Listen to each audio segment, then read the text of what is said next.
What's going on, everyone? Happy Wednesday to everyone. Hopefully, everyone is doing well, and hopefully, where you live, the weather is behaving today. It is time now for the Wednesday edition of the Climate Update for Wednesday, January 24th, 2024. If you're new to my channel, this is where we do the daily climate update.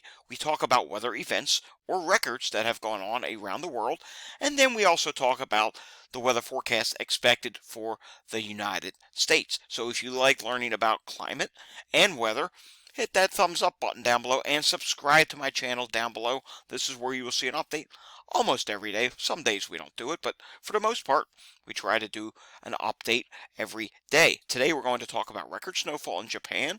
Then we're going to talk about some news on wildfire smoke. And then, of course, the ongoing unsettled weather in the U.S. with the flooding, and now the potential for a coastal storm in the Mid-Atlantic and Northeast regions for the second half of this upcoming weekend. So our first story today brings us to Japan, where record heavy snowfall disrupts transport across central Japan. And you might be thinking, Japan snow? But yes, they do get snow in Japan. Just not always this much. In the past 24 hours, more than 80 centimeters of snow has fallen on parts of Niigata and 70 centimeters on Shikoku, which, if you work that out to inches, that's anywhere between 25 to 30 inches of snow. That is a lot of snow. Some of our biggest snowstorms in the major cities in the United States have never actually eclipsed that, and when they do, it doesn't always happen, especially here in Philadelphia, where I live, for example. If we got 30 inches of snow, we're talking similarity to what happened with the blizzard of 1996. Well, something like that just happened in Japan. All right, moving on to now this on wildfire smoke. Montana secures $610,000 grant to improve wildfire smoke preparedness. And it says the U.S. Environmental Protection Agency is expected to award $10.67 million to enhance wildfire smoke preparedness to 9 recipients across the country. So this is some good news.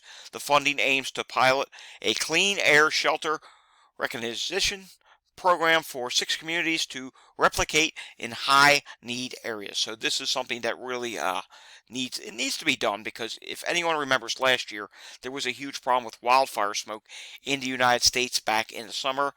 And who's to say that doesn't happen again this summer? It's an increasing thing. When there's bad wildfires in Canada or the West Coast, well, that smoke rises, it hits the jet stream, and, it carries into other regions. We had it really bad here in the Northeast several years back. The West Coast had it really bad. It's something that is a problem. Air quality, it affects our health. It affects our life. All right, taking a look at the United States National Satellite Picture, and you can see here our very active situation going on, generally from the central states all the way to the east. A little patch of quiet in between, but take a look at the Pacific Northwest. Yes, another big system is impacting the Pacific Northwest yet again. We do have heavy rainfall that is ongoing across the Gulf Coast states. Louisiana, New Orleans, you're going to get in on it soon. Birmingham, Alabama, you'll be in on it soon. Nashville, Tennessee, Knoxville, Tennessee. Yes, you're all in the heavy rain. In fact, there is already flooding that is ongoing, and you can see this here. Houston, Texas, you're getting some rain. San Antonio, you're getting a little break right now. There may be more coming your way. You can see Alabama, you're just starting to get into it in Birmingham. And there are some thunderstorms within this as well. In fact, earlier today there was a tornado warning within this. There is no tornado watches out right now, and the Storm Prediction Center only has a marginal risk. You can see Nashville, you're getting some rain. Kentucky, you can see this even extends on up into the Great Lakes.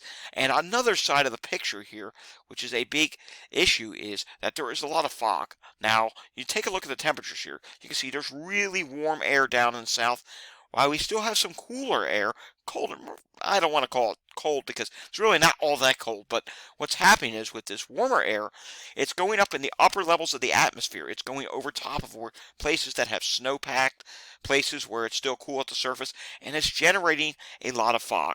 I know here in Pennsylvania, it's been a very foggy day, and for many places across the central regions and the Great Lakes, there has been a lot of ongoing fog, and that's going to continue probably for another 24 hours or so. And you can see here, across the midsections, you see all these dense fog advisories are up, but now you can see there are starting to be some of these red warnings. That is flash flood warnings that are now in effect down in portions of Mississippi, Louisiana, even portions of Texas. And now flash flood watches, or flood watches, I should say, have been added for portions of southeast Ohio, West Virginia, Indiana, and even up here in Illinois. You're seeing them as well. And then there are still winter weather advisories ongoing up in the Northeast where a wintry mix is expected this evening, generally north of Boston, generally north of the I-90 corridor, though some of the Catskills may get in on that as well. Now taking a look at the excessive rainfall forecast from the Weather Prediction Center, and you can see eastern Texas, Louisiana, and portions of Mississippi. There is a moderate risk of excessive rainfall today, which that's relatively high. It's not every day you see moderate risks, especially in January, but the risk is there. There's going to be flash flooding. There's already ongoing flash flood warnings, and this is going to continue. Don't be fooled if you're surrounding these areas. You're in a slight risk as well. Moving on to tomorrow, the risk does go down a little bit and shift a little bit more east. Slight risk generally from Louisiana, Mississippi, Alabama, Atlanta, Georgia. Yes, you're right on the border of that, and even portions of North Carolina and Tennessee as well. And let's take a look at precipitation rainfall amounts from the Weather Prediction Center. You can see day one, that's today. There's going to be isolated 3 to 4 inch amounts in Louisiana. Even tomorrow, extreme southeast Louisiana, down near New Orleans, 2 to 4 inch amounts could be possible for you. Day 3, there's still precipitation likely. And let's take a look at days 1 through 7. You can see here, general 2 to 4 inches of rainfall with localized 5+ inches right along the Gulf Coast. And now you're starting to see higher amounts show up in the Mid-Atlantic region and portions of the Northeast. The reason for that is the modeling is now picking up on the potential for a coastal storm in that region, but we must not forget about the West Coast either. Take a look at this. From Northern California through Oregon, on up through Washington, like Seattle, places in the Pacific Northwest, you're looking at anywhere from widespread 3 to 5 inches of rainfall with local amounts higher than 7 inches of rainfall. You have that parade of systems. The atmospheric river is going to start up again for you. I will show you that on the models in just a second. Taking a look here at the Storm Prediction Center, just a marginal risk in the south. They do have 2% tornado probabilities today in Louisiana. And when we move on to tomorrow, there's also a marginal risk in the south. Again, there are small tornado probabilities, not much on day 3, but however, if we come to day 4 through 8, they are going with a slight risk already across portions of Alabama and portions of Georgia. So that's something we will have to take note of and keep an eye on. All right, taking a look at the NAM model. You can see here, West Coast, you do have a storm system that is coming on with more rainfall. And here's that heavy rainfall that is going to continue in portions of the Gulf Coast region. And that is going to continue to be heavy. There'll be train segments right on through to tonight. And then look at this as we head into tomorrow. Yet another system. Though be it not as strong, it's another system that you will have to watch. And right around New Orleans, Louisiana, and maybe portions of extreme south Mississippi, and maybe Mobile, Alabama. Keep an eye on that. You could have a flood risk before Friday morning. Yes, look at this. Yet another system. And you can see that system that came on the coast in the Northwest, well, that now gets its way down into the Four Corners region and Texas, while meanwhile, look at that. Yes, another system comes on shore in the west, and it's this one right here in Texas. We have to keep our eyes on that because it's going to make its way across the country. What it does after it gets through the Tennessee Valley and Ohio Valley remains a question. Does it quickly transfer and make a coastal storm here? Or does it transfer further east, just provide some rain, and then go out to sea? If it transfers quicker, we're looking at a much bigger impact of a storm system. Let's move over to the GFS. We'll take a look at the GFS, CMC, and yes, I do want to show you the European as well. So here's the GFS, and as you can see, we're going along here. We are now at Friday night into Saturday. Here's the system that's across Texas, Oklahoma, and Kansas, and you can also see yet another system in the Pacific Northwest. Like I said, anywhere from widespread 3 to 5 inches of rainfall over the next 7 days to locally 7+ inches of rainfall for you.